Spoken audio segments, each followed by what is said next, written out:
unfortunately was at the expense of some of the other important issues that I think Cairo did have on the agenda. Could we go to the next slide? So I just wanted to say that the whole context in which the MDGs have taken up the sort of population and gender issue has moved it into a much more technical medical issue. I think it's neglected some of the political issues, and it certainly neglected the need for systemic change. And I would say that whereas Cairo very clearly understood health systems as a sort of not just delivery, but actually about being core social institutions that really were about equity and about politics and about the problem of social exclusion, gender bias. In many ways, the MDGs came back into the health system and delivery services again. And I think that didn't help the core of the Cairo vision, if you like. The next slide, please. So this is sort of a challenge, if you like, Marie, is that I would say that Cairo really did lead to some very important issues. It put reproductive rights and health on the agenda. On the other hand, it did it at a very difficult time. It was a liberal economic discourse that didn't allow some of those more progressive issues to be taken up. And I think that at the same time, the very big focus on women-centered issues actually did deflect them from the politics of what were the social and economic context in which Cairo was taking place. So I think that in many ways, one of the reasons why Cairo hasn't worked is because there's a central dilemma at the heart of it. And I think it's something that needs to be opened up and discussed right now, very crucially, because of the financial, economic, and of course environmental, but also the care crisis. If we could go to my last point. Right, it takes two to tango. You could probably add others in there too, but let's talk about it being the fact that we have now, as you saw on the last slide of me, Simonen, HIV and AIDS, very much an accepted part of this is where the money should go. Private money, millions of dollars have been thrown at that particular issue. Now, the point there is that HIV and AIDS does recognize male sexuality and males' reproductive responsibility for children.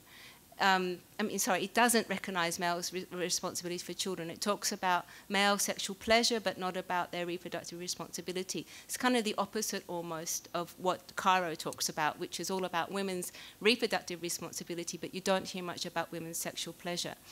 For many cultural reasons, but nevertheless it's interesting that HIV and AIDS, the discussion on pleasure could come in because it was about male pleasure.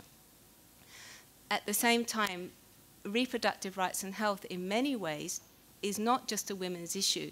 In many cultures, it's the men who are deciding. We saw, I can't recall his name, but a chief in Nigeria who was the one who was being able to talk about fistula and issues like that. That's because men are the ones making many, many choices in many cultures. It's patriarchy.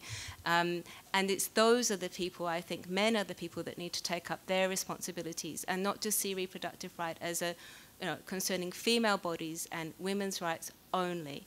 And I think that's something that has been really missed in the debates between HIV and AIDS and reproductive rights and health. There's a really important agenda there that I've been involved in different times trying to talk across those issues. If those of you who read the journal I edit can see, I've made some attempts to talk about sexuality and development, sexual rights and reproductive health, getting the different groups of people to talk together. It's very, very hard, and I'm not sure why that is. And I mean, that's one of the questions I would really like to ask us to discuss. But I think, given that all that funding is going to HIV and AIDS, it really is an important issue in context of international development funding and international development policy. And I think it really is, we'll go to the next slide, please.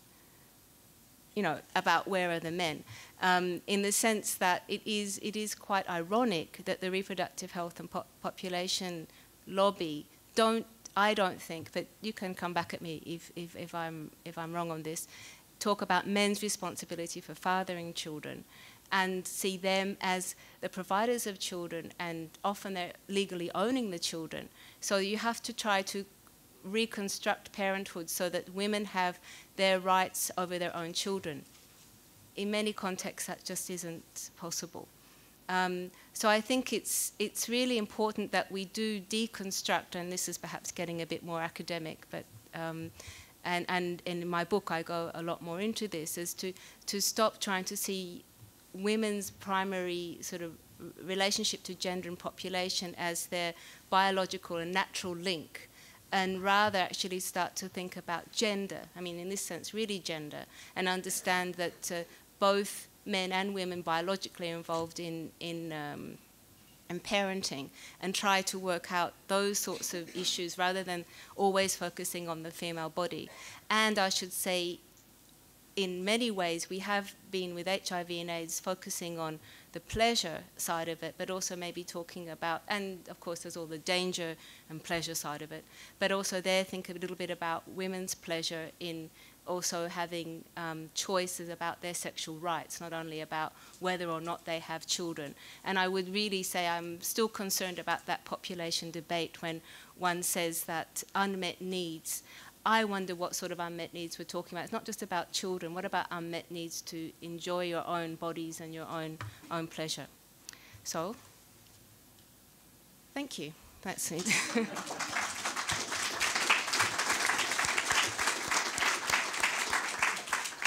Thank you very much, Wendy. Well, we've had very interesting two interventions here, and we'll now go to you. I think we probably don't need microphones. People can just stand up and... Oh, we do need, pardon me, we do need microphones. Are there microphones moving? Oh, great, you can run. So if you put up your finger, a microphone will come to you. And I'm going to structure the discussion a little bit. We'll first look at... we'll particularly look at the why, because you agree on a lot of things. Cairo was a big breakthrough on the agenda. A lot of things were achieved, but the implementation got stuck, if I can put it that way. And some things have moved forward, but we would have all expected it to have gone faster at that time. So the why question is very important. There may be information you want, there may be opinions you give, but be very short. And I will get some reactions, and then I'll ask you both to react to it. The second part of the discussion will be about, okay, so how do we go forward from here? How can we genderize the discussion, get the MDGs to be more political, get the men involved? What are we going to try and see if that division can get us moving on it? Who would like to start? Yes, the men. Very good. Don't give the microphone out of your hands. Hold on to it. I know these men. It's all right. It's all right. You can speak, but she'll just hold on to it. Okay. Yeah, thank you very much for the talk. I was quite recently reading the things about the Cairo conference, and to be honest, I was a bit surprised that things were so focused on the things you were telling here, which were agreed in the Cairo conference, because where was the urgency of the population control, of bringing things back, which is discussed. I was in the first lecture as well.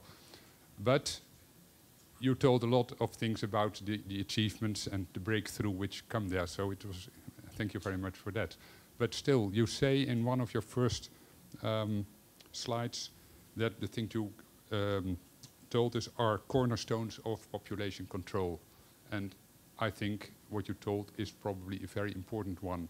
But I missed the word the. Are they the cornerstones of population control? In other words, all things which were discussed earlier, I read a few things about earlier population conferences, a lot of things about what should be achieved in population control eventually is completely lost only in this own point of reproductive health and things you told me. Well, so what exactly is lost? Can you be specific? Well, Tim Dyson, for example, in the first lecture told me in the discussion afterwards that education in poor countries is very important, especially for women, but if it cannot be done because there is no money or there are too many people already there, also population control can be achieved also without the educational things. And he was very strongly convinced that the effort of population control should be put there irrespective of all the beautiful things of education. So are you arguing against the voluntary family planning then?